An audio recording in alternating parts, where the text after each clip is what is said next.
కేంద్ర మంత్రి కిషన్ రెడ్డి మాట్లాడుతున్నారు. ఇప్పుడు ఆ లైవ్ చూద్దాం. చనిపోయిన వాళ్ళు కానీ అర్హత లేనటువంటి వాళ్ళు కానీ ఆధారాలు లేనటువంటి వాళ్ళు కానీ ఓటర్ లిస్టులో ఉన్నటువంటి పేర్లను తొలగించడానికి సుప్రీంకోర్టు కూడా చాలా స్పష్టంగా ఆదేశం ఇవ్వడం జరిగింది. సుప్రీంకోర్టు కమిటీ కాన్స్టిట్యూట్ చేసింది.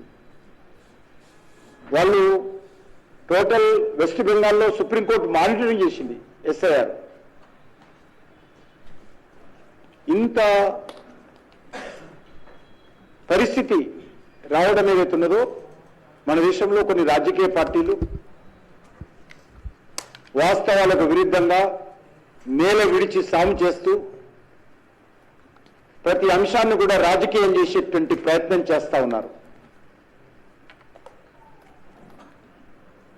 నిజమైనటువంటి భారత పౌరుడి ఓటుకు విలువ పెంచేటువంటి అద్భుతమైనటువంటి ప్రక్రియ ఇది. అందుకే నేను ఈరోజు తెలుగు ప్రజలకు, తెలంగాణ ప్రజలకు ప్రతి ఒక్కరు కూడా తమ ఓటు హక్కు భద్రపరచుకోవాలి. అందరూ కూడా ఎస్ఐఆర్ ప్రక్రియలో స్వచ్ఛందంగా పాల్గొనాలని మనవి చేస్తా ఉన్నాను. ఎప్పటికప్పుడు ఏ రకమైనటువంటి ఓటర్ లిస్ట్ కానీ, అది స్థానిక సంస్థలకు సంబంధించినటువంటి ఓటర్ లిస్ట్ కానీ, చట్ట సభలకు సంబంధించినటువంటి ఓటర్ లిస్ట్ కానీ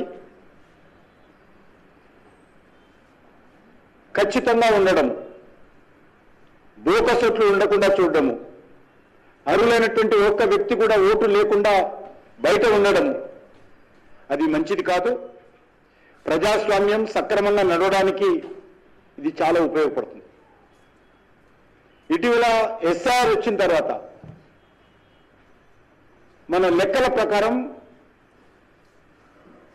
ఓటు పర్సెంటేజ్ కూడా పెరిగినట్టు మనం గమనిస్తున్నాం. ఎందుకంటే ఈ ప్రక్రియ ద్వారా ప్రతి ఒక్క ఓటరు స్వచ్ఛందంగా పాల్గొంటున్నారు, ఫామ్ ఫిలప్ చేస్తూ ఉన్నారు, ఓటర్ లిస్టులో పేరు ఉందా లేదా చూసుకుంటున్నాడు. కాబట్టి పోలింగ్ రోజు కూడా నేను ఇంత చేసుకున్నాను, తప్పకుండా నేను పోలింగ్ బూత్కి వెళ్ళాలి, ఓటు వేయాలనేటువంటి ఒక సానుకూలమైనటువంటి వాతావరణము వచ్చింది. కాబట్టి స్వాతంత్రం వచ్చిన తర్వాత మొదటిసారి అద్భుతమైనటువంటి పోలింగ్, అది బీహార్లో కానీ, అది వెస్ట్ బెంగాల్లో కానీ, తమిళనాడులో కానీ, కేరళలో కానీ మనం స్పష్టంగా చూసాం. ఆ యొక్క పోలింగ్ పర్సెంటేజ్ పెరగడానికి ప్రధానమైనటువంటి కారణము ఎస్ఐఆర్ అనే సందర్భంగా మనం చూస్తున్నాను. అనేక రకాల అవకతవకలు తొలగించడం జరిగింది, డూప్లికేట్స్ ఓట్లు తొలగించడం జరిగింది, చనిపోయినటువంటి వాళ్ళ పేర్లు తొలగించడం జరిగింది. కాబట్టి ఈరోజు అదే రకంగా కలిసి వచ్చింది. అదేవిధంగా ఓటర్లో కూడా చైతన్యం వచ్చింది. ఎస్ఐఆర్ ద్వారా నేను ఓటు హక్కు వినియోగించుకోవాలి, నేను ఓటు హక్కు చూసుకోవాలి, ఓటు నమోదు చేసుకోవాలి అనేటువంటి ఒక విశ్వసనీయతతో, ఒక ఆలోచనతో ఈరోజు పోలింగ్లో పాల్గొంటున్న విషయం ఇది మన ప్రజాస్వామ్య వ్యవస్థకు చాలా ఉపయోగపడుతుంది. ప్రధానమంత్రి గారు అంటారు, ప్రజాస్వామ్యానికి భారతదేశం తల్లి లాంటిది, మదర్ ఆఫ్ డెమోక్రసీ. అటువంటి మన దేశంలో ప్రజాస్వామ్యంలో ప్రధానమైనటువంటి కొలమానము ఈ వ్యవస్థలో ఓటర్ లిస్ట్ తర్వాత ఓటు హక్కు, దాన్ని వినియోగించుకోవడం.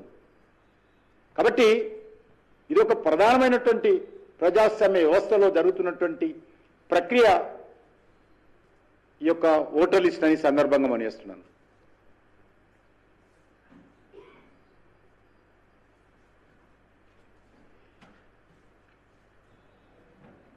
ఇంత అద్భుతంగా ఎలక్షన్ కమిషన్ రాజకీయాలకు అతీతంగా, ప్రభుత్వాలకు అతీతంగా